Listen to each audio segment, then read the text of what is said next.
From the Figure 4 Online Studios in beautiful Bothell, Washington, exclusively at WrestlingObserver.com, you're listening to The Bryan and Vinny Show with your hosts, Bryan Alvarez and Big Vinny V.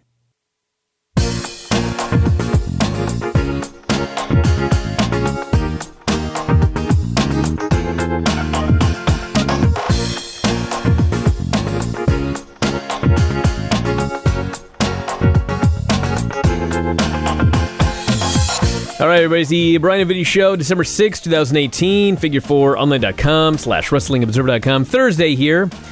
That means we'll be joined by Granny here in just a moment. And she's got, it's a song contest. I'd forgotten. We got the holiday song contest here today. So we'll see what we end up having to do there because we're not supposed to have songs here on the video version. I presume they're all a cappella. We specifically said, I think. Yeah, but you know how these people are. Your loyal customers? Our loyal customers. Listen, I love our loyal customers. They don't always listen. Or they do listen, but they do things just to mess with us. That's true. So we're going to see what happens here. If you're watching on video and it goes from us introducing Granny to Granny doing the Q&A, you'll know to listen to the podcast to hear all of the songs. Yes. Yeah, that's what I'm thinking. So yeah, that's the plan, and then we've got NXT from Full Sail, and that'll be followed up with the WWE Rivalries, Flair versus Dusty. Yes. Vinny chose this. I chose this one. It wasn't bad. It wasn't historically accurate. No, they took some liberties. There were a couple of liberties, some of which were very, very funny. Mm-hmm. I mean, I shouldn't say it was not historically accurate. I mean, no, you can say they that. had footage of everything. Yeah. I mean, they embellished the truth a little bit. They embellished the truth a little bit, and they jumped back and forth in the timeline a little bit. They told some stories here and there. Mm-hmm. But hey, it's a WWE documentary, and by WWE documentary standards, wasn't too bad. That's fair. All right. So, quick note, by the way, that the annual Whale Scout fundraiser is wrapping up here, and 3 of the 4 Bryan and Vinny shows are gone. Hosting spots. Yeah, hosting spots. There's 1 left. The first 2 went for $1,000. I don't understand. I believe the third one went for $1,200. And the fourth one here is currently at $1,000. Okay, this leads me to believe we need to sell a bunch of these. It's fine, we can do 4 for Whale Scout. That's awesome.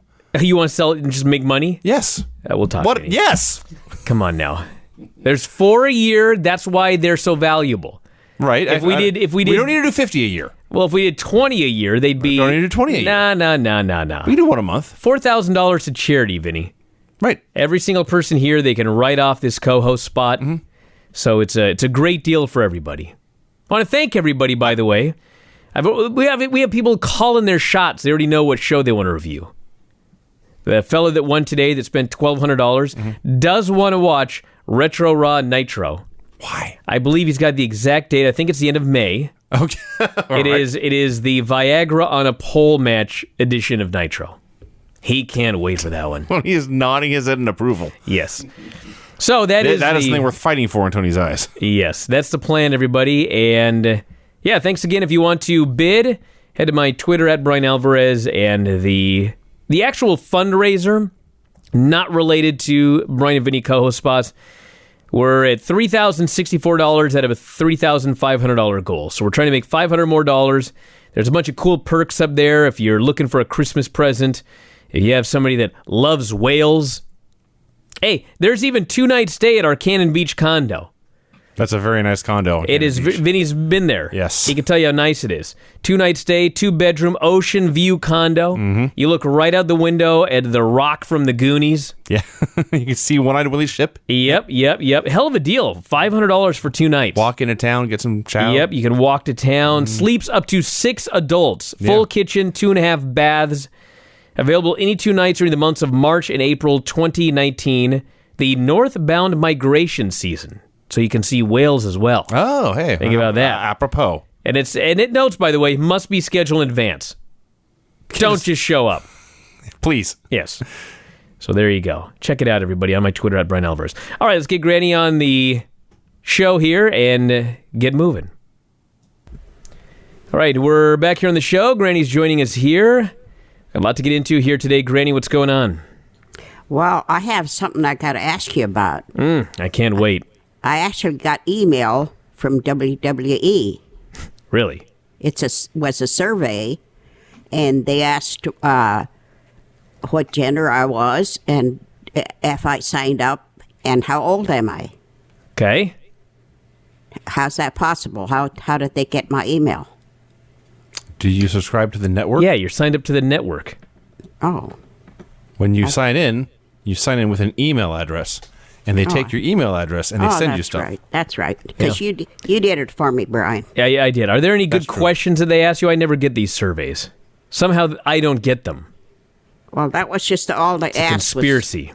They just asked if I was a female or male and if I'm signed up and how old I am. That's all they ask you on the survey? Yeah. A waste of time. So anyway. Who cares? How old are you? Are you male or female? That's it? Uh-huh. They didn't ask, like, would you like to see NXT air live? Nope. And Wow. it just said, are you over 60? So it didn't exactly ask my exact age. Get that old, it's all the same. Okay, and I have something else. Ed. Oh, I got something else, too, I just want to mention here. I was actually checking my bank as we were doing this here. Do you remember all the stories I told on here about Frontier and how they were charging me for long distance and all of this other stuff? Yes. My cable bill down $200 this month. Excellent. Yeah, after solving that problem. After 6 years of not doing that. You know how many hamburgers I could get at Wendy's for that, Granny? Yeah. A lot. 200, isn't it? About 200, right? How much is a hamburger at Wendy's? $1.89 is Ooh, what I 100, get. I think. A little more. 110 or so. Because you get the deluxe, the junior deluxe. Oh, okay. Yeah. I'm sure they've got a $1. What's so deluxe about it? I don't know. You get all tomatoes. I think it's and tomato and onion onions stuff on there, yeah. Okay, why is it a junior deluxe? Because there's a bigger deluxe. Because it's cheaper. But I mean, so you get a smaller patty? It's actually the cheapest hamburger they have. They don't have a 99-cent? No, not anymore. Wow. Yeah. Man. All right, what do we got today, Granny? Okay, Ed wanted me to remind you that you forgot his birthday yesterday. I forgot. It's not Ed's show. Yeah. How the hell would I know it was Ed's birthday? Because it says so on the Facebook. I don't go on Facebook. I rarely go on Facebook, Granny. Oh, okay. I don't know whose birthday it is. And so I guess you're going to be busy next week because Lance and Rodney are going to be here at the same time. Apparently Rodney's coming here soon, and then Lance is going to be here, and then Filthy's going to be here. Wow. So we got 3 people. We're going to have to figure out where they're all going to sleep. Uh-oh. May have some of them sleeping together. Oh, that's okay. Yeah. I think Lance is going to get Lance's room. Filthy can sleep anywhere. He's filthy. And maybe Rodney can get that couch over there. And there's a Jack and Jill room for the baby, but I'm not sure I want anyone in that room. We'll see. Oh. They're too noisy. Well, you're going to put them all up, though, huh? Yeah. Well, that's good. What are you going to make them sleep outside? Well, no, because last time Rodney came, he stayed in a hotel, didn't he? I don't think think he so. I think he stayed with Craig. Did I he? think he I think did. so. Remember when he brought a friend? No. He brought a friend? Yes. Yeah. Remember he brought a friend? They stayed been a while. They stayed in a hotel. I don't remember this at all. Huh. Anyway, maybe I never met his friend. Is that possible? Did you meet his friend? Yes, because I remember I- giving them directions to Crystal Creek Cafe. I did because we went to lunch. Rodney's listening to this right now. He's fuming, I'm sure. He's furiously texting me to remind me who his friend is. Oh, he's all excited about coming. I'm sure he is. He's coming here. Oh, that's good that you're putting them up. That'll be fun. He may be there on Friday and Saturday. We'll see. Because I may not have enough room in this house. Okay, can we get going here? Okay, how many do you have? You mean the song contest? Yeah. Can you explain it to everybody? Well, let's see. What I'd like you to do is explain why you can't get your Facebook working. Why can't you post on your Facebook page? It's Granny figure 4, and it says something about privacy, and I usually can figure these things out, but I don't know what I did. But it says something about we can't send this due to privacy or something, And then the next time I do it, it says we're working on it to fix it. So I don't know what's going on. So, You know, Granny, that I went on your Granny F4W this morning and I posted it with 0 problems. I don't know what's going on. I have the exact same access you do. I don't know. Okay, Vinny, can you read what the contest is to everybody? I don't want to mess it up. Today on the Bryan and Vinny Show, turn a wrestling song into a Christmas song and send the MP3 to brian@wrestlingobserver.com. 30 seconds max. Put song contest in the subject line. So it is a Christmas song into a wrestling song. No, exactly opposite. Okay, wrestling song into a Christmas song. Yes. Okay. I messed it up this morning, too. I had to open 2 windows. Try to find out what the contest was. All right, is everyone ready? Yes. All right, let's not waste any time. Granny, you ready? I'm ready. All right, this first one is from Tim Page. Tim in Miami. Why is that so funny, Vinny? He left a comment here on the Facebook page. Play the song first, then I'll read the comment. All right. It notes, by the way, be careful with this message. Tim Page has never sent you messages using this email address. Uh-oh. There's a report phishing thing right here. Should I say look safe? Or should I play it first? It's your email. I'll play it first. Halloween's over, put away the witches. Break up the elves, it's Christmas, bitches. Babe, I got your gift, it's under the tree. Now get down over here and get on your knees. Yo, Christmas, yo, ho, ho, ho, ho. Yo, Christmas, yo, ho, ho, ho, ho. Bitch. Wow. Tony, is there any chance Vimeo shuts us down for that one right there? I can't hear a thing. For being shitty? Yes. I muted him. I hit look safe. So, What'd you think of that one, Granny? I didn't hear a thing. What? I didn't hear a thing. Oh, the mix minus is all messed up. Cool. I gotta play it again. Yeah, we're going to play all of them. All right, Granny, pretend you can hear them, okay? So for the record, the comment Tim left reads, maybe someone will send in a PN News Christmas rap. That would be cool. Granny, I'll try and figure out how to make this work for you next time.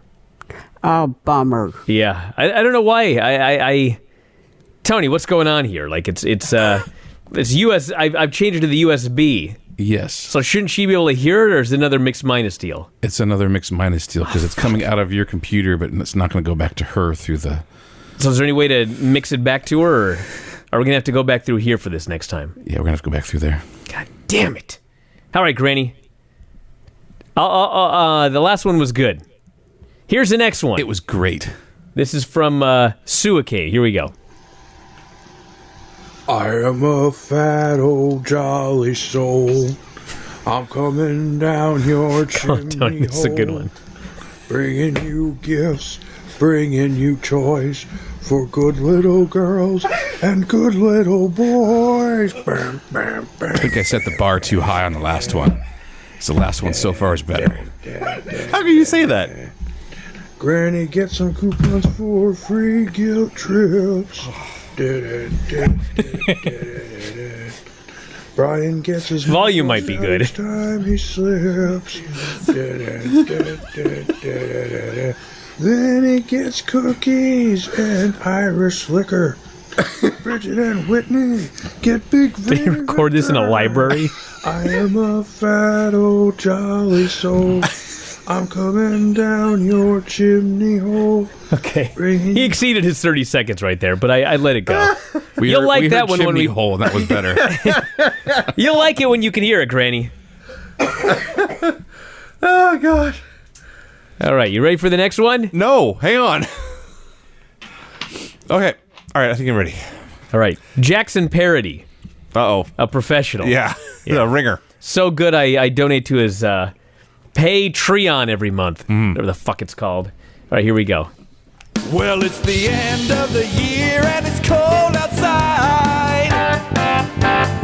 All these Hogans. Santa Claus is flying, yeah, he's on the ride. If you hurt my friend, you'll get cold tonight. I am Frosty the Snowman,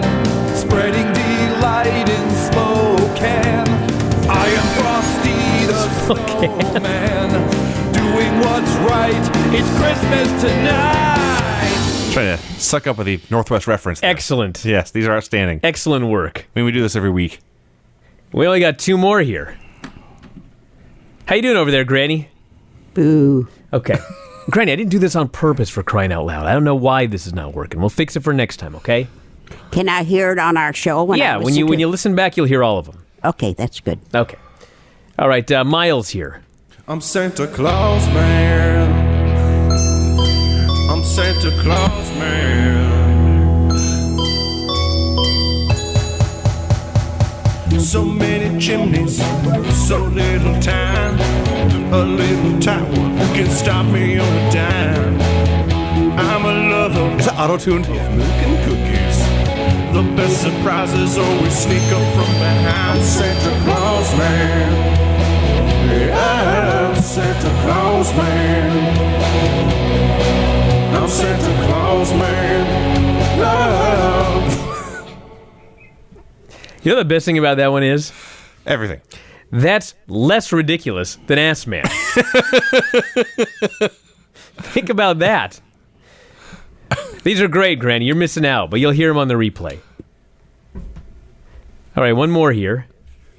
From Brett. Here we go. Santa in the Night.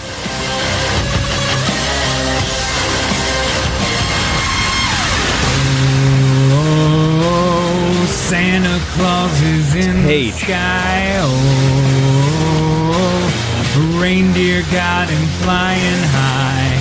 If presents are your goal, tough luck, you're getting cold. Oh, big fat red suit in the sky. God damn, these were good this year. It's outstanding. What happened? What a talented group of people we got, Granny. So is this a contest or what's going on? What's the winner get? Yes, it is. It's a contest, so... Okay. I vote Suicane. Well, hold on here, all right? Well, we'll all take a vote. So, Vinny votes Suicane. Yes. Tony can't understand me. Which one was that? The acoustic one. Yeah, the acoustic one. I mean, the second one the was one just the dude singing? That we could barely hear, yes. I am a fat old jolly. No. Yes. No. All right, that's Vinny's vote. Tony, what's your vote? I want to go back to the first one. I just set the bar way too high when I heard that first one, and then I heard the second one. Tim Page? Yeah. Halloween's over, put away the witches. Break up the elves, it's Christmas. He said chimney hole, and that got me right there. That was enough right there. Yeah. Ken, producer Ken, your debut on the show. What's your vote? I have to go with Suicane because it sounds like he was maybe recording it in the middle of the night with people upstairs asleep. He seemed very embarrassed wherever he was. He's in a very cheap apartment with very thin walls. I think it was in the library that your girlfriend works at, quite frankly. If she told me that happened, I would believe her. All right. Completely that happened. Yes. God, that's 2 votes for Suicane then. Oh, no. He wins. You can hear your vote. You can cast a vote. I mean, it doesn't matter. I mean, it would have been 1 for somebody else. All right, Suicane's the winner, Granny. You want me to spell it out for you? Yes. I'll have him email me and I'll send it to you. Okay, do that. All right, there you go. Excellent. An excellent job this time. Remember when we first started this and they were horrible? And now over the years, we have all of these talented listeners. Shut up, Ken. All right, let's get going on this Q&A right here. Disgusted. There's no we got to pick questions. up from last week. We do? So Granny said, isn't that what we're doing, Granny? Yep, have to. All right, well, where are they? Okay, this is news to me. Is this the... Start from the bottom, even though we normally start from the top. So, WoW got lots done today, forgot the show, so what time there is left? Just questions or ideas for contest next week? Yeah, scroll all the way down to the bottom. All right. We'll go up. I was not expecting this. I was caught off guard. There's a lot of them. Richard Nugent from the bottom. Which team do you want to see face Bryan and Filthy? Yeah, if we could face any team, Granny. What was that again? What are you doing over there? And quit hitting the mic with your head, That Vinny. was me. Jesus. Gee. Hurt. If that fucking thing's made of steel. Great and pointy and Grady. Yes. I was messing around here trying to find the questions. Okay, can you pay attention and we'll just read them to you? Okay. Okay. If you could choose any team to face myself and Filthy, who would it be? Oh, maybe Marco and somebody. Marco and a mystery partner, Yeah. which actually was the original Who scheduled the match. hell could have ever thought of that one? Okay, excellent. Joe Newberry. Shall I just like ruin the whole angle right now? What the hell, doesn't matter. So the original WrestleMania match, because it ain't happening now, You can say it. was myself and Filthy against Marco Stunt and PCO. PCO's been signed to Ring of Honor. Marco Stunt's Signed to the hospital. got a broken leg. Yeah. The match is off. Damn it. Anyway. Good. Yeah, good for me. Good for me. Because apparently Mikey gets these emails, like matches that people want to see, and everyone wanted to see me and PCO, like, because he'd fucking kill me. Right. So that was going to be the match. I don't have to worry about that now. Okay. Joe Newberry wants to know cake or pie? Pie. Pie. Cake. I like pie. This is asked on an annual basis, and everyone's always wrong. Lukman Hakim. Hi, Granny. If you were to form your own wrestling promotion, what would you call it? I don't know how to do that.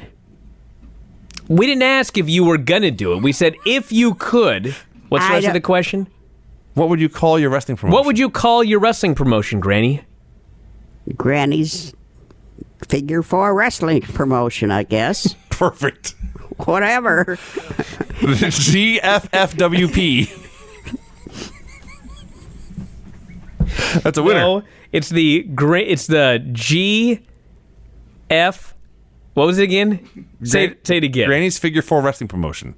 IG, I guess. Gotta add that to the end. IG. Yes. I couldn't do it in my head, damn it. I see. All right, go ahead. John Tab Somerville.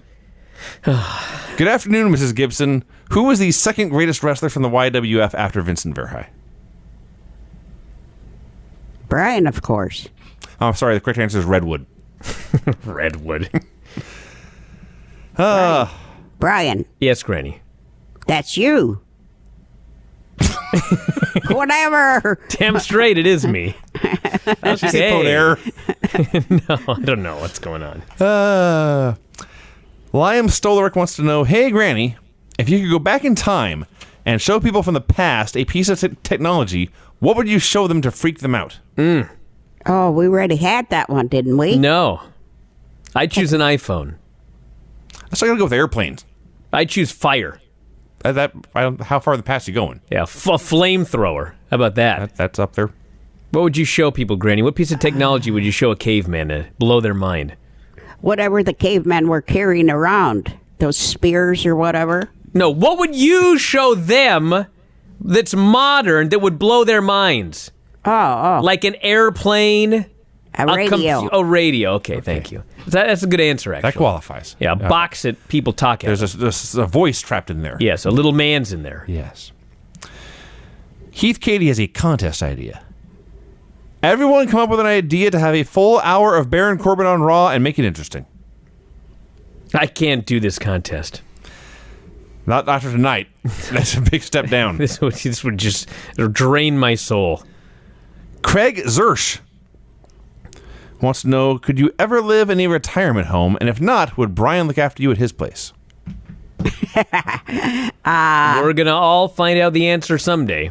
Yeah, I hope I don't have to, but it's very possible that I will. Then she could do the show in the studio. What, here? I think she's presuming she'll be in a retirement home. If not, would Bryan look after you at his place? She'd have a much better time at a retirement home. Well, of course. Yeah. Besides, so if she's in a retirement home, it means she can't live on her own. Yeah. So she ain't getting up these damn stairs to do the show up here in the studio. That's true. I'd have to run a cable all the way downstairs. Had to get an elevator. Good excuse, Bryan. All I'm saying, Granny, is you couldn't make it upstairs. I didn't say you couldn't live here. I'm just kidding. I mean, you couldn't. We have all these cats. I'm just kidding. I'm going to stay here as long as I can. All right. Granny, Matt Wars wants to know if you have ever tried a Slim Jim. No. If I got you one for Christmas, would you try it? No. Why? And that it's a very popular food. This food has been around, Granny, since you've been alive. Oh, I thought it was an exercise. It is the opposite of exercise. What you thought is a it? slim gym was an exercise? Yeah. Not a jungle gym, a slim gym. What is it? It's like beef jerky. But much worse. No, Vinny, much better. I don't think I'd care for it. But would you try it? Oh, I would try it. Okay. Well, I have you try it and review it on the show. Okay. I would try it. In fact, on the Christmas show, that could be a great time for you to try it. Andrew Markle wants to know, Granny, what is one thing you would want to do for Christmas if you had $1 million to spend on anything? I would try to find some poor people and help them out. Aw, what a good answer. Good answer. A lot of those around. Yeah, one more. All right. We got to get going on this wrestling report. It's getting late. Charles Schultzery. That's what it says. Granny, what's the proudest you have ever been of Bryan in his wrestling career? When I quit the first time. Well, I And the would have second. I would have to say the hour that you wrestled with what's his name? With Tim? Yeah. Or Ted McNaylor? Or Ted McNaylor, yeah. Actually, I went longer with Tim. Ted Tim McNaylor just- was 58 minutes. I see. Yeah. That just about killed me. Just about killed me. I know, but it was good, but it was brutal. yeah, it was brutal for you to stay in there and let That him guy beat with you. the stick. Yeah, I remember Oh, him. Falcone. Yeah. All right, Granny, wrestling report time. Let's hear it. You know what? I just now started to have to wear my reading glasses. In I don't know. 89. I don't know if I can get them on with my headphones. Okay, anyway, NXT. Hey, you're 60 feet away from the mic. Okay.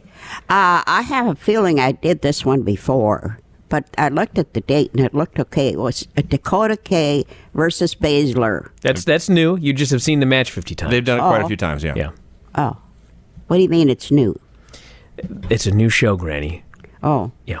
The arm twisting and standing on Dakota's hand, then kicks her in the face while down. They both get up on the rope. Dakota gives Baszler a headbutt. They both fall. Baszler gets a sub hold for the win. I usually if the one I don't like wins, I give him less points. So I give that one a 5 because You don't like Baszler? I like Dakota better. We are both wearing sweaters here. in really this hot in stupid. here. It's really cold outside. It's really cold. It's like 10 degrees outside. Yeah. All right, go ahead, Granny. Gonna warm up tomorrow. Okay, 205. Kendrick and what's a Japanese guy's name? Kurosawa. No. Kurosawa? Kurosawa. Okay. Tozawa. And Gulak and Gallagher were all kind of together. The one name she never fucks up is Gallagher. Nope. Anyway, a Boston Crab on Kendrick has his knee trapped. Kendrick tries to Kendrick tries to use a submission hold all the time on the outside of the ring. Gulak knocks Kurosawa on the stairs. Kind of goes into a free for all. Gulak comes in and gets in on it, and so does Gallagher. And so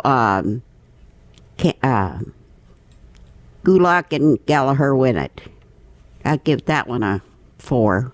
Ooh, wow. And you know how I've always wanted to see Undertaker and Hogan and Lance and Undertaker. And somebody sent me stuff and I looked around and I found it. This one was Lance and Undertaker and Booker T, and I think it was Christian. And it was kind of like a free-for-all. What a weird match. I was going to say. Yeah. This is a video game? And I saw Undertaker slam dunk Lance. Excuse me, slam dunked him? Yeah. And there were open hand slaps, kicks in the breadbasket. And, Was there a bucket full of confetti? Why isn't Granny a wrestling announcer? Yeah, and so that was kind of, I just didn't watch too much of that. Couldn't take it after that slam dunk. And I forgot, but this was 12/3/1997. Okay, then there was a... Wait. He slam dunked Lance in 1997? That's what it said. Well, I might have had the date mixed up. I think you definitely had the date mixed up. It might be for the next one. Okay. It was a SummerSlam with... That's definitely not 12/3/97. With 12 is December, Granny. This is Summer Slam. They usually don't hold it in December. Oh, whatever. Anyway, okay. Undertaker, Booker T, Christian, and The Rock. And then there was Goldberg or Gold something. Anyway, they just beat the heck out of poor Booker T. And they give Rocky a clothesline. They all got a turn at him. It finally came out. Lance's gang won it. It sounds like something during the invasion. It's got to be something during the invasion. I don't know where 97 came from. I didn't even have Lance's name in here. He did a... Booker T. Okay. SummerSlam with Undertaker, Lance, Booker T, Christian, Rock, and Goldberg or whatever it was. I gave that one an 8 because I like that. Oh, and I have no idea what's happening. I don't either. But this one I think might have been the 1998. I'm not sure. This was my favorite was Undertaker versus... There's Christian and Lance Storm versus Booker T and Goldust. That's from SummerSlam 2002. Oh, okay. Is that what you're talking about? Yeah, that's right. Okay. Yeah. What the hell does... Anyway, go ahead. There was one there somewhere for 19-something. My favorite was Undertaker versus Hogan. At one point, Paul Bearer came out. He was out by the coffin. Hogan came out and gave him a bad time. And bad time, you say? He gave him a bad time. A promo told him he was just waiting to get the Undertaker. And so he stuffed old Paul Bearer into the coffin. And then Flair comes out. And he has words with Hogan. And Hogan gives him a hard time. Yeah, Hogan is bragging about how good he is. And Paul Bearer is standing around with the urn. Undertaker gives Hogan quite a beating. With his famous chokehold. Hogan tries to get Undertaker down. But he can't seem to get him to fall. You know how he's standing up all the time. And he gives Undertaker a roundhouse kick. He goes down on one knee. Ric Flair comes out, has a chair, puts it in the ring. Undertaker turns Hogan upside down, drops him on the head in the chair. Tuesday in Texas. So Hogan is out. So the Undertaker wins that one. I give that one a 10. Survivor Series. Wow, a 10. Oh, hey. Yeah, 10. I like that. I guess it was, yeah, Survivor Series. That was a good. Definitely not 1997, though. No.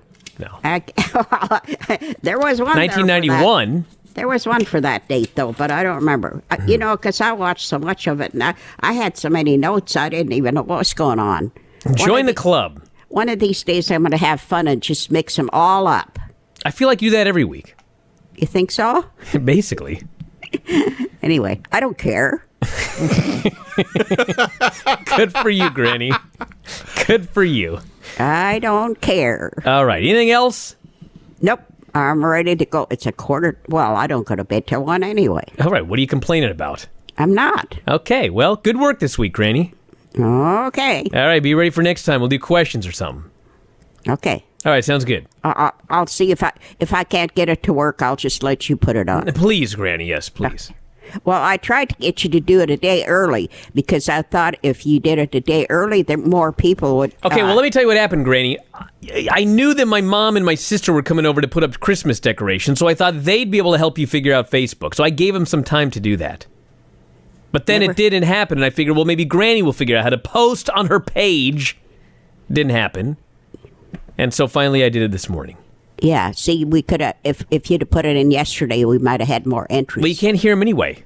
And the girls came over here. I've got 3 small trees, and my place is just decorated beautiful. I'll bring the babe over. You better. Okay. I'm going to try not to cover my butler, though, just to see if she maybe could. Oh, that's a great idea, Granny. See if maybe she hates going over there. Let's not cover the thing that she hates the most. What a smart idea.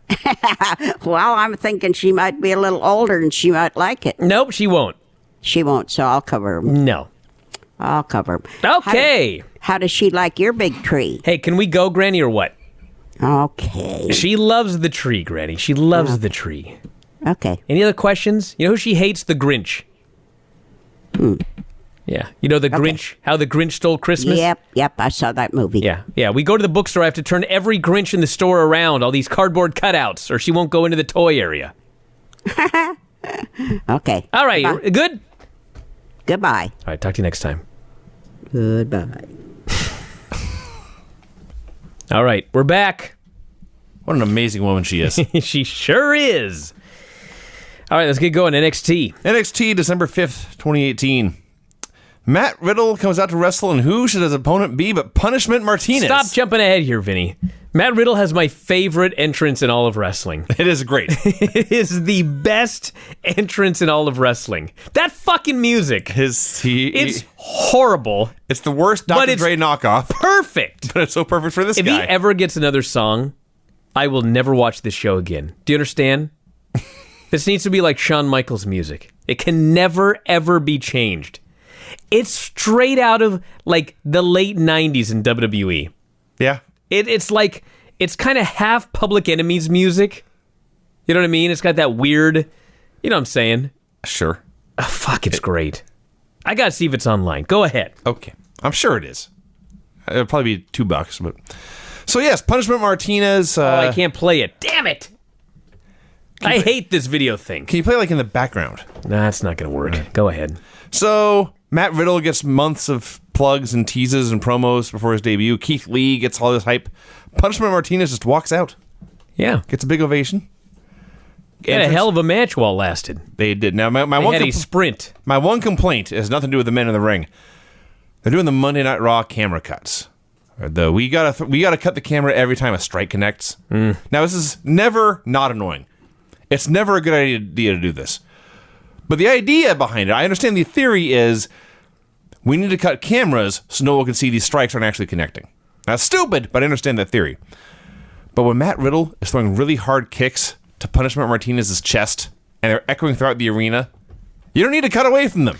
Well, you're dealing with just wacky... There's some guy in the back with his hand on a button. He should know better. Yeah.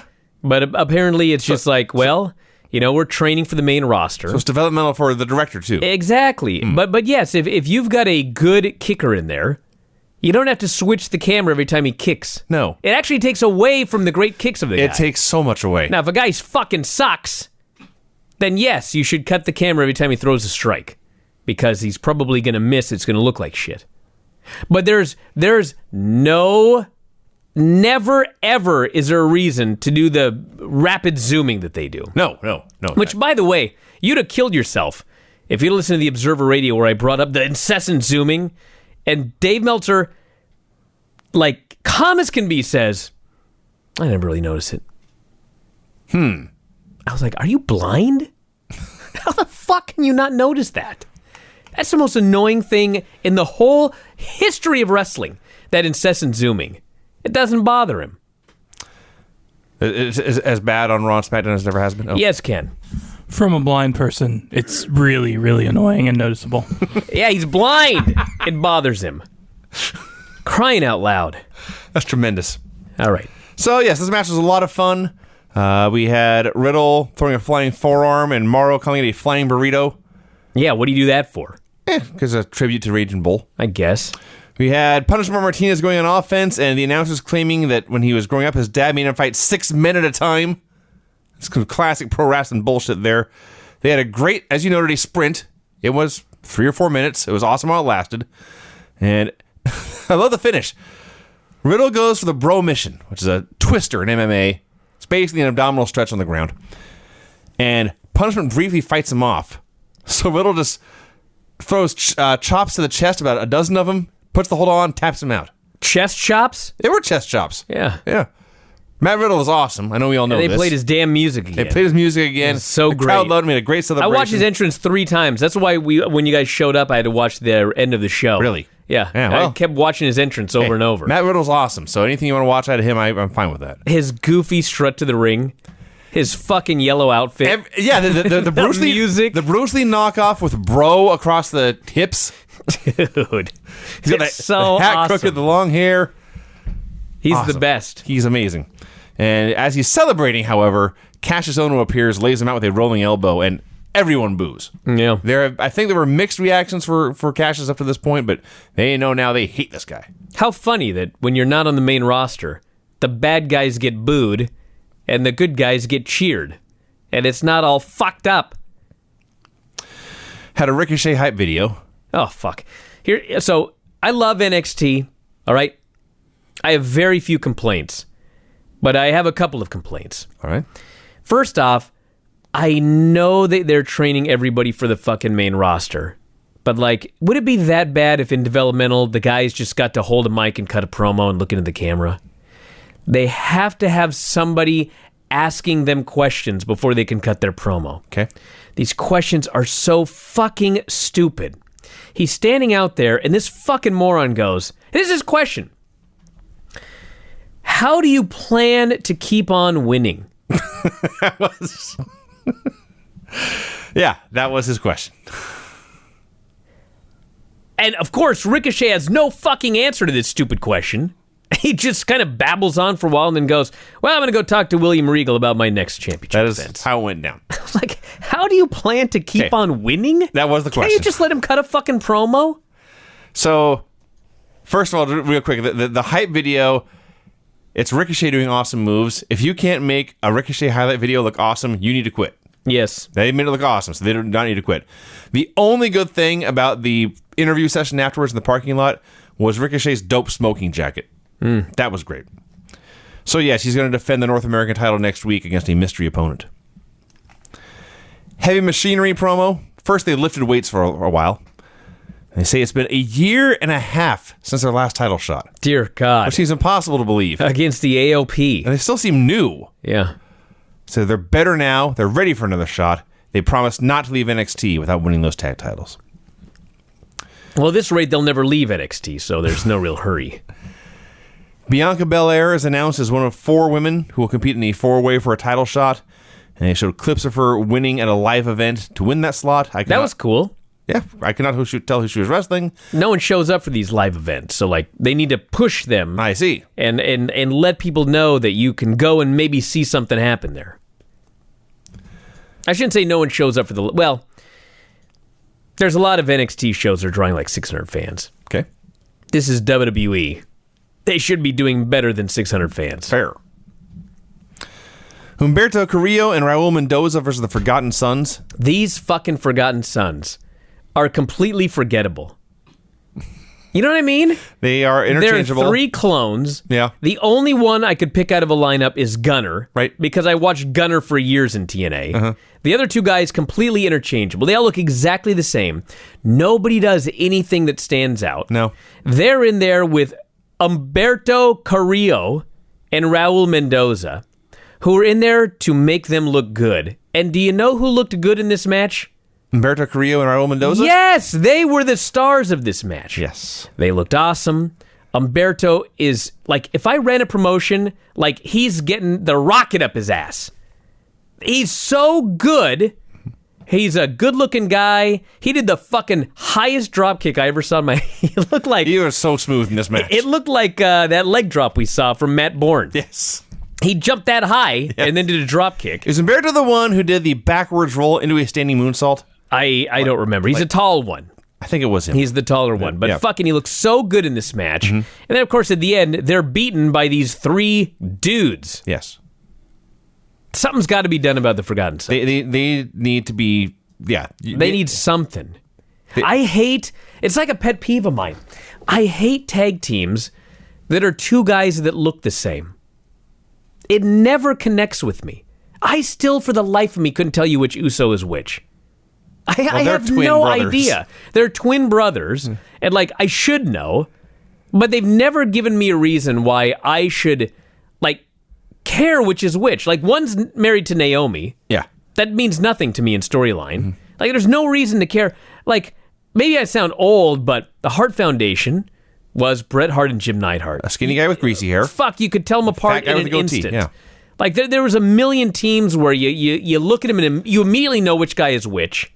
And once you know which guy is which, then, like, when one guy sort of does something, the fucking Heavy Machinery, they do not look the same. No. There's no They're one. Totally different. And Otis Dozovich will never look the same as anyone. No, can you imagine 2 Tucker Knights? That would not be good. There would be no Heavy Machinery. No. You need some sort of contrast with these tag teams. This fucking company loves twin tag teams. I have no idea why. They can't get over. You want to know the amazing thing about all this? Wesley Blake was already in one of these teams. Crowd would chant, which one's Blake, which one's Murphy? Yeah. Now he's the Forgotten Sons with 2 more. Yes. Oh, my God. But yes, they come out and they are mean and they growl and they snarl and they have beards and they do have stuff. Jackets. Yeah. But yes, there's They have long hair and beards. They look exactly the same. Yeah. Fuck. Then we get Velveteen Dream. Yes. This fucking brilliant question he gets asked. What is next for the Velveteen Dream? Now, before the question, Velveteen has to interrupt them and snap his fingers so he gets his lights and music playing. Then he says, ask your question. She says, what is next for Velveteen Dream? And he responds, ooh, a good one. Yeah. He thought that's a good question. A good... Man, you got him with a good one there. Yeah. His answer is, I'm leaving you. He leaves. He did say that everyone is still talking about the dream, so he wins. Even though he lost a takeover. Oh, the Undisputed Era. At least they don't have someone asking them questions. No, they need no help. This promo is awesome. They're in a storage locker somewhere, which actually was a point. Cole wanted to make sure there's only one way in or out, and that door was locked. So the War Raiders wouldn't get him from behind again. Wanted to make sure he was safe. So Bobby Fish warns EC3 about what he's messing with. Don't step into the deep end with sharks, he says. And Roddy starts talking about the War Raiders in the War Games match. So who's left? The Street Profits? The Mighty? More like the Weaky? And they all cackle. I watched that like 6 times.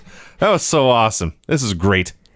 Yeah, so these War Raiders, they announced that Hanson is recovering from, and I quote, broken ribs, check, a ruptured spleen, check, and, quote, torn ligaments.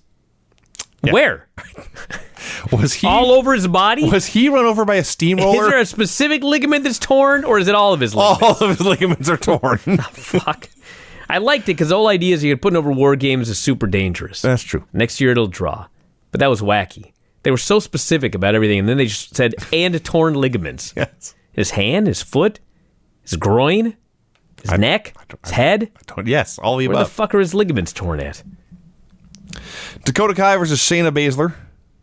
Wasn't Dakota petrified of Shayna? She comes out smiling. Yeah. And she's happy, slapping hands. Never beat Shayna. No. Never did anything but get her ass kicked. I guess she got used to the ass kicking, so she's not afraid of the ass kicking anymore. Then Shayna comes out with Jessamine and Marina, so now it's 3-on-1. Mm-hmm. And she's still like, I don't like it, but I'm going to do it. You know what, though? Allow me, Vinny. Mm-hmm. This was the best Dakota Kai match I've ever seen in NXT. Sure. They beat the shit out of each other. Mm-hmm. What is my main complaint about the captain of Team Kick? She never beats anybody with a kick. She never does. I mean, she does a few kicks, but she has all sorts of... This was none of that. The captain of Team Kick did nothing but kicks. Mm-hmm. And Shayna kicked her, and she kicked her back, and they kicked the shit out of each other. And they had a really good TV main event, and then Shayna choked her out for the submission. I thought this match was great. I loved it. It was. Dakota, after getting her arm essentially broken, and then clutching it to her side or making the one-arm kicking comeback, that was awesome. My favorite part of the whole match is Dakota does a foot stomp off the top rope and makes a cover. And in the background, I think it's Jessamine. Jessamine's the blonde one, right? Jessamine is the... Yes. Yes. She shrugs as if to say, what's happening? How is my friend Shayna getting stomped by the captain of Team Kick? How can that be? That made me laugh. And yes, Shayna won clean. It was a very good match, as I noted here, as good as many NXT main events. Then the horsewomen start to bully Dakota until Io Shirai makes the save. And then Dakota goes for a face wash on Shayna, but the horsewomen pull her to safety. Had a Donovan Dijakovic promo. He's a great big guy, and he's all throwing kicks and punches at heavy bags like a really scary guy, and whoever's writing this dialogue is doing him no favors. We're fighting for our lives every day, or whatever the hell it is. Time to feast your eyes. I'm not impressed with these. And then this main event angle, promo, whatever you want to call it. This was so awesome. Tommaso Ciampa comes out. Still the NXT World Champion. Says he made the dream a nightmare. The fans refuse to believe in him. Points them out one by one. This lady refuses to believe me. This guy refuses to believe in me. Points to the announcers. The voice of NXT refuses to believe in me. But this will be the greatest title reign in NXT history. Children will grow up and study my work, he says. Finally, Aleister Black interrupts. Aleister says, I have absolved Johnny Gargano of his sins, which you created, Puppet Master. Ciampa was very cool with this name. He says Ciampa's not a real champion. He'll absolve Ciampa's sins too. He is invoking his rematch clause for NXT TakeOver Phoenix. At this point, Johnny Gargano protests, says, no, you and I are not done. And he gets in Aleister's face for a while, and Ciampa has fled to the safety of the ring apron. Yes. Says, I don't know what happened to Johnny Wrestling, but I do like this Johnny Badass, he says. Everyone chants Johnny Badass. Yes. And then Ciampa, who is in fact a puppet master. Yes. He goads them into each other, says, the two of you had a great match, but it should have been more.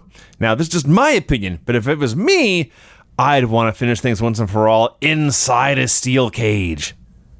The fans chant, book the match, book the match. So the fans were manipulated by Tommaso Ciampa. He pulled everyone's strings. They should have seen through this guy. It was patently obvious what he was trying to do. Yes. And so Johnny accepts the match, he calls himself Johnny Wrestling at some point, and Aleister screams, Johnny Wrestling is dead. I showed you mercy, and that is done. And Johnny brags about putting Black on the shelf for 3 months. Imagine what we'll do in a cage. And Aleister throws a spinning super kick, but Johnny ducks and flees. Ciampa is laughing his ass off about this whole thing. He's won the day. He's gotten his two biggest rivals to face each other. He has cut his list of potential contenders to 1. He's laughing his ass off, and then Black out of nowhere hits the black mask, kicks his head off. That's fans chant, you deserve it. You did. I love these fans. I love these 3 men. Yep. This was awesome. Everybody cries. Shouldn't say everybody, but I always hear people crying about the NXT fans, and I have no idea why. Like, they chant, you deserve it for deserving people who do deserve it, like the heels. Mm-hmm. They cheer for the heels, or they cheer for the baby faces. They boo the heels. Yeah, they like the Undisputed Era because they're cool, but like, it's exactly how they did things with the Horsemen in the 80s. Horsemen and Midnight Express had lots of fans at the time. That's right. They had lots of fans because they're cool. And they won a lot. But they're still heels, and when they do diabolical things, they get booed. And when they get beat up, people cheer. Yeah, exactly. So I like this NXT. A very good show. I really like this show. Stop with the stupid interviews backstage, though. Please. It's not perfect. It's the worst thing on the show. You know what depresses me about it, too? It'll never go away? I watch NXT, and I watch the main roster. And there's some things that you see on the main roster that you don't see in NXT. And that to me means that, you know that buzz? I know no one can hear the buzz, but you know what it is? It's that fucking mouse so close to the thing. When he moves it further away, it changes the buzz. You see how it changed? That doesn't fucking matter. Anyway. Brian just ruined the show for the 4 people in the studio. No, Vinny, shut up. So anyway, the whole point of this is there are a bunch of things that they do on the main roster that you don't see in NXT, which means one of these days when Vince gets shot in a rocket to Mars to run a fucking XFL team there, and Hunter takes over the main roster, you ain't going to see that shit on the main roster. I see where you're going with this. But unfortunately, clearly, Hunter must like the dumb shit asking the stupid question so that the superstar can look like a superstar when they answer. I guess. That makes me sad. Yeah. Nobody's perfect. Well, this brings us to WWE Rivalries, Rhodes versus Flair. Original release date of November 11th, 2014. I'll be honest with you, everyone. This review would be more entertaining if Tony did it than us. Tony... Doubtful. He didn't like it. That's my point, though. Why didn't you like this, Tony? It's a documentary about fake fighting. Yes. And it's done, and, if it was done by an outside party, it might actually be interesting. Sure. But it was done by WWE. It was done by WWE. It was definitely their side of the story. But you know what's amazing about it? Yeah. What's incredible about it is, I'm just going to spoil the whole thing right here, okay? The story of this 20-year-old feud? Well, I just want to... No, not that. But like, 30. at the beginning of this, okay, they start talking about the 70s. And they're talking about how in the 70s, the National Wrestling Alliance was like the cream of the crop. The top of the mountain. The NWA title was the most prestigious title in the industry. Fucking WWE is putting this together. Yeah. It's like, there was a WWF and a Bruno Sammartino and a superstar Billy Graham. I mean, like, it was preposterous for me to listen to a WWE documentary where they're putting over the NWA so hard. Yeah. I was like, that's kind of cool, actually. You know what I mean? I about fell out of my chair. Yeah, they're not like, well, the NWA in the 70s was a distant second to the WWF. Not even that it was successful. They called it the top. They said the best. The NWA title was the pinnacle. It was the most prestigious title in the industry. Yeah. And the NWA was at the top of the mountain. Okay? Mm-hmm. Then at the very end of the show, they're talking about the death of Jim Crockett Promotions and the sale to WCW. They're like, WrestleMania 3 turned the industry around. Yeah. WWF was on the run. Like, they literally, they're telling you that because WWF got so popular, Jim Crockett Promotions went out of business. Yes. Not even mentioning, like, all of the things that Jim Crockett Promotions, which is actually amazing because it's like, you could put the blame on them. Yeah. They did this to themselves. Well, that's not what they want to do. Their goal is to make themselves look great at all times. I see. So it wasn't. I see. So in the WWE history, they did not put themselves out of business. WWF became so successful that they were ruined. WWF, by being so superior and putting out such a clearly better product, that makes sense. They drove everyone else out of business. Yes. It's bullshit, but it's, the winners write the history books, and that is very clear watching this. So, yeah, we'll start with clips from the 70s. About Number one, Paul Jones looked incredible in the ring. As a babyface. Holy fuck. Mm-hmm. Dusty was so fat. Actually, he was so fat in the 80s. He was still really fat in the 70s, but he was a skinnier fat guy. And he could fucking move. Oh, yeah? Holy shit, that guy could move. This guy was an athlete. I couldn't believe my eyes he could move so well. There is an elbow smash from one of the 1980s matches they showed in slow motion. And I've seen Dusty Rhodes 1,000 times in my life, and I've never observed him jiggling like this. Yeah, he got much fatter there in the 80s, but he was still pretty fat, but he was very mobile. Yes. And boy, in the 70s. 10 years later, he was not mobile. Significantly less mobile. They had a shot of Flair as a high school football player. He looked exactly like Zack Sabre Jr. He kind of did, I guess. He looked exactly like him. Much thicker. He was a little thicker, but he was wearing all the football stuff. Well, he'd have so who pads knows on, what he was. But he was fat when he started. So he was fat when he started. So you had Dusty and Dick Murdoch cutting a promo on Bruiser and Crusher in the independent AWA. Well, he was independent. Technically it's true, but it sounds funny. So they're working in Minnesota at the same time Flair's in high school in Minnesota. And then Flair goes to train with Vern, and for those of you who don't know, this is true, Ric Flair was a huge Dusty Rhodes fan. Yes. He loved Dusty Rhodes so much when he got into the business, he wanted to be his younger brother. Ramblin' Ricky Rhodes. Ramblin' Ricky Rhodes. He rambles, like the Drifter. I guess. And he went to Dusty Rhodes and said, I want to be your little brother. And Dusty said, no. Yeah. Now, the way he turned it here was, you need to go find yourself and be that guy. But at the same time, he didn't want this guy mooching off his name. Go do your own thing. Which turned out to be great advice. There is a clip of a video of Flair. He's trying to be Dusty and or superstar Billy Graham. Imagine Ric Flair from the 70s in like a plaid suit with like the white rimmed sunglasses doing a Superstar Graham promo. It was bizarre. So interspersed throughout this entire thing from start to finish, they have little sound bites with the guys in interviews, and there's Daniel Bryan and Cody Rhodes, and a few of them are insightful. Most of them are just totally obvious. As Larry Zbyszko saying, the thing about Dusty Rhodes is he really knew how to connect with the crowd. I see. Well, he did. He did. So Dusty's talking about being the common man, the American dream, the man of the people. They had video of a young woman in the 1970s saying Dusty Rhodes was a hunk. He was a hunk. Oh, he was many hunks. He was hunky. He was. He was chunky as well. Flair in 1977 wins the U.S. title, had a shot of him. I know Flair wrestled Andre the Giant a bunch of times. I don't know if I've ever seen any video.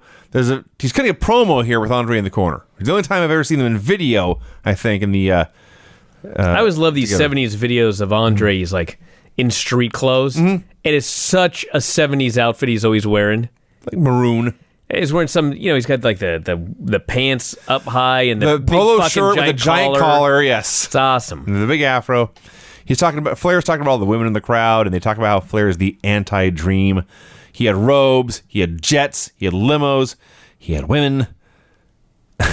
He had... Flair from like the modern day talks about how he spent a fortune and he was handsome as hell, and of course he's so proud of all this. Ric Flair is so proud of having been Ric Flair. And they showed a promo, in case you've forgotten how old Ric Flair is, he's talking about his private jet and the women he's flying around the country with him, and he mentions it's a bigger jet than anyone has, including President Ford. Yeah. God, he's old. Well. So, in August of 1979, Dusty hits the big elbow. He pins Harley Race for the world title. Fans mob the ring. Yeah, they show the finish here. It's like, there's no goofy near falls. No. There's no false finishes. No. He drops a big-ass elbow. Pins this guy. Then another one, and then he pins him. He won with his move. And fans were so happy they mobbed the ring. Dusty cuts just an amazing promo from the locker room. All his buddies are there because everyone had friends. Yeah. In the 70s. They're all pouring champagne on him as he pumps his fist and says, grab that dream and hold on. They have friends in NXT, I might add. That's true. Just not the main roster. Yeah. So, the narrator here says, on the one hand, this is Dusty's greatest moment. On the other hand, now it was also his peak, and Flair was overtaking him. So, in fact, Flair beats Rhodes for the title in 1981. He says, I beat him, we had a great match, and that was everything I'd ever wanted, but Dusty didn't want to lose, and I felt bad for him. Yeah. It wasn't just that he lost, but it was like clear to Flair that they ain't going with this guy. They're going with me. I feel bad he's my friend. Yeah. Didn't feel that bad. Got over it. He got over it. Couple of women, couple of $10,000 robes. He was good to go. Learjet or two. Yeah. So he travels the world for a year and a half. They had clips of him in Texas and Japan. I promise you he went more places than that. Oklahoma, he says, you're a nothing happening state. That made me laugh. So we get to 83. Harley Race is now world champion, and Dusty Rhodes is doing nothing in Florida. Flair is still the biggest star, even though he's not the champion. And Dusty is doing nothing in Florida. He gets hired to do the booking in the Carolinas, and hey, guess what? All of a sudden he's a main eventer again. It's amazing how that works. So with Dusty and Flair, they have Piper, they have Valentine, they have the Briscoe brothers. They do Starrcade, which they claim is the first supercard. Yeah, I don't know about that. No one had ever done a big giant show before. No. It's amazing. So it's Flair and Race in the main event. Dusty in the show challenges the winner. God, I remember we watched this match. The one thing I'll never forget is because they had is it Luthez was the referee? I think so, yeah. Yeah, they tried to get him involved, and the body press is just totally wonky that Flair wins with. Yeah, it's this high cross, and it takes an hour for the ref to get there. Are they supposed to trip over the ref, which doesn't really happen? Harley's just laying there. Yeah. He can't get up. Yeah. So, Flair's world champion again. Should know, by the way, that Tony Schiavone is explaining the storyline here. Mm-hmm. He says the storyline is supposed to be that Flair is rich, but Dusty is the blue-collar guy. Yes. Except if you watch the television, Dusty eventually becomes self-conscious about all of this. He does. And he has to go on these long rants about the money that he makes and how rich he is and the women that he gets. At some point, his insecurities took over. Yes, they don't mention that here in this stuff. They left that detail out. So now Flair's world champion. He's a champion in the Carolinas. His career really takes off. And Dusty says, he was a great champion, but he needed a baby face, and I just happened to be there. Just happened to be there. It was just my job, he says, to make as much money as possible. Well, Dutch Mantell says, I wrote this whole quote down. By Dusty going in and taking over, he knew that he would book himself against Flair on all these big shows. It was a great business move for the company and a great business move for Dusty.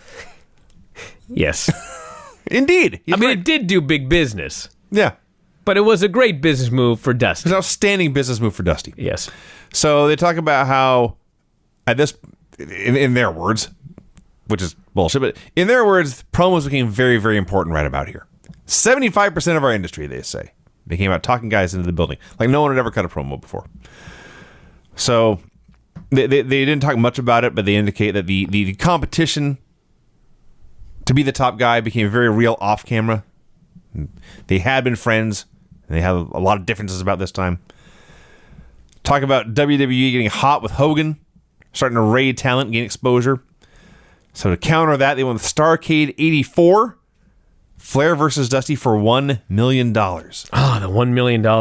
Which if we watched this one too. Yeah, we reviewed this. Yep. Smokin' Joe Fraser's the referee, the great boxing champion. Yeah, not the kangaroo. No. Well, the actually, actual. If you Matt Hardy claims it is Smokin' Joe Fraser reincarnated as a kangaroo. I see. Yeah. Yes, I get it. So, the boxing champion, when he sees a man suffering severe blood loss, stops the match. Hey. So Flair retained. That's his damn job. Mm-hmm. Dusty was very, very upset about this. He was. And then probably the biggest angle they ever did. It's September of 85. Flair is defending the world title against Nikita. I think it was Nikita in a cage. He wins, but the Russians are beating him up until Dusty makes the save. This was so great. I know we've seen this before, too. Everybody remembers the Horseman attacking Dusty and breaking his leg. Mm-hmm. But, like, the whole key to it is what happened before they attacked him and broke his leg. Flair is getting beaten up by Ivan and Nikita. Mm-hmm. He's helpless. Dusty saves Flair. For all they have been through, they are still Americans, and they'll save him from these commies. Yes, he saves the guy, and then the Horsemen come in, and they beat him up, and then Flair breaks the leg of the guy that saved him. Yes. This is so easy. It's so fucking simple. This is basic human psychology to get a man hated. Have him be a dick. Yes, but like every fucking show we got to see like the heels beat down a guy. And it's numbing today. It's just beat down a guy, beat down a guy, beat down a guy. This wasn't just the heels beating down a guy. No. There was so much more to it than that. But it made so much sense. Yes. So Dustin Rhodes, who would have been in his late teens, I think, watching this, says, I was watching at home. I thought it was really cool. As they broke his dad's leg. Felt so real. So fans tried to storm the ring. And they have this on video. Flair says it took them an hour to get out of that ring and get out of the building to safety. Tony's skeptical. WrestleMania happens. To counter it, Rhodes and Flair got a headline Starrcade again. There's nothing else he can do. The ref gets bumped. The Andersons attack. A second ref runs in. He counts a pin for Dusty. But Tommy Young has to go on TV. I don't know if you've ever seen this before. We had not seen the Tommy Young interview before. Tommy Young has to go on TV and say, I tried to call for the DQ. And in all the chaos, no one could get my signal. But I was the active referee. I called for disqualification in the match. Therefore, Dusty wins by DQ, but Ric Flair is still the world champion. Like a week later is when people learn. Dusty finish, baby. Yeah, I don't know if it's the first one, but it's one of the biggest. And they just keep on feuding. And this is the point where it occurred to me, you know what? This really does... I mean, I don't know if they had this particular program in mind, but this mindset in pro wrestling makes everything they did with Roman Reigns and Brock Lesnar make so much sense. Well... They're following the same path. Basically, yeah. Yeah. I totally forgot that Dusty won the title at the Bash. And we were watching every single one of those shows during that Bash period. Yes. And I was like, how the fuck did I forget that this guy won the title during the Bash? Then I found the answer. He lost it 14 days later. Yes. So, well, I mean, Flair in Storyline even said, there's a decent chance I might lose this title. But I'll win it back. Yeah. That's exactly what happened. That's exactly what happened. So it is time for the Great American Bash, and I think they mixed up... They implied that 86 was the very first Great American Bash, which it was not. So there's a mixing here of 85 and 86. And Dusty gets his big win. And I will never forget it because Dusty's reaction on getting this pin, where he pops up, and it's not like elation and exuberance and glee. He pops up, and it's just satisfaction. Finally. I finally beat this fucker. And then he kind of goes crazy a little bit, and they celebrate in the ring. And Arn points out the celebration they had, it didn't feel sappy or hokey. It felt very real. But then, and there's a problem. It was the biggest match they had. Anything else they did after that was going to be a letdown. And that's when WWE took hold. Everyone went to New York, as they said, and they showed Tully and Arn debuting as the Brainbusters, which was 3 years later. I was going to say, this was like 1989. You literally jumped 3 years ahead at a time. Yes. And they said Crockett has to sell. And that's the end. Yeah. So in their mind, Crockett went out of business because they had one money moment, which was Dusty Rhodes winning the title. That's all they had left to offer. And so WWE ran him out of town. This is bullshit. It's a complete bullshit. Yes. So yes. Years went by and they glossed over all of that. Dusty versus Flair ended. And yes, you can only go down from there if your plan is Ronnie Garvin. That is down. You know what I mean? Yeah. Magnum and his accident was a big thing. Yes. Because Magnum was going to be a big deal. The Crockett spent a shit ton of money on everything. Mm-hmm. Jets, cars. They were spinning out the ass for the UWF and television and everything else. They tried to run that Starrcade, and WWE fucked him over with the Survivor Series. Yep. They fucked him over again with the Royal Rumble. Yeah.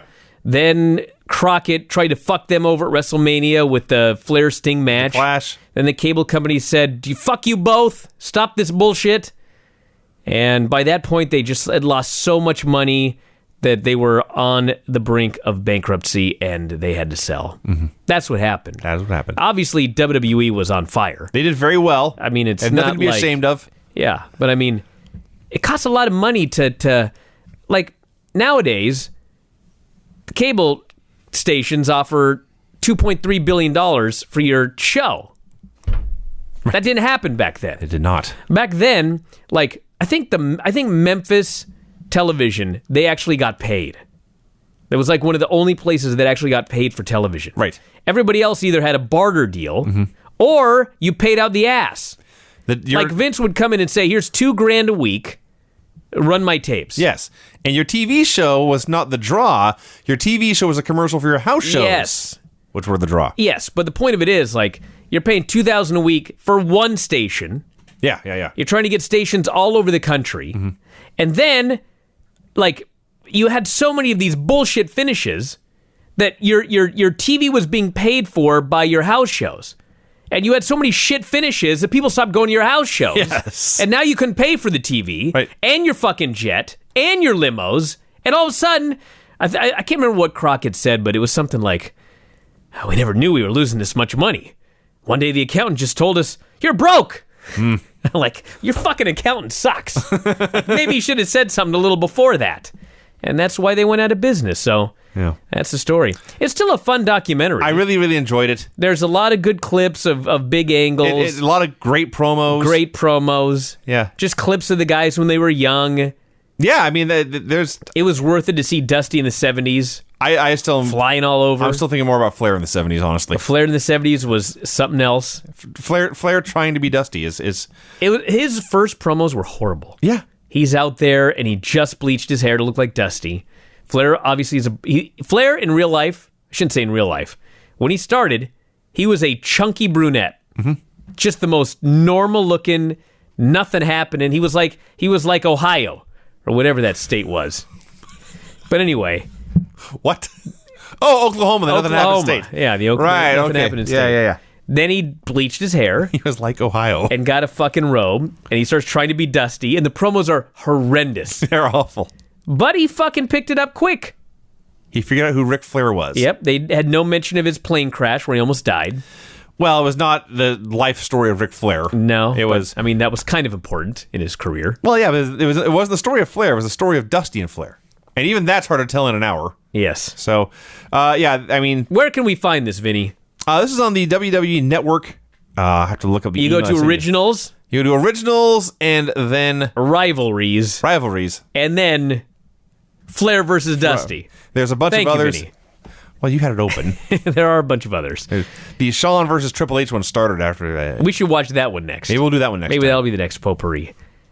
Oh, I remember that one vividly.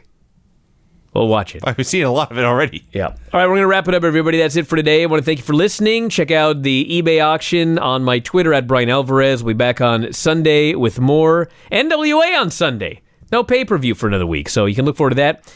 And that is it. We'll talk to you again after a while. Adios.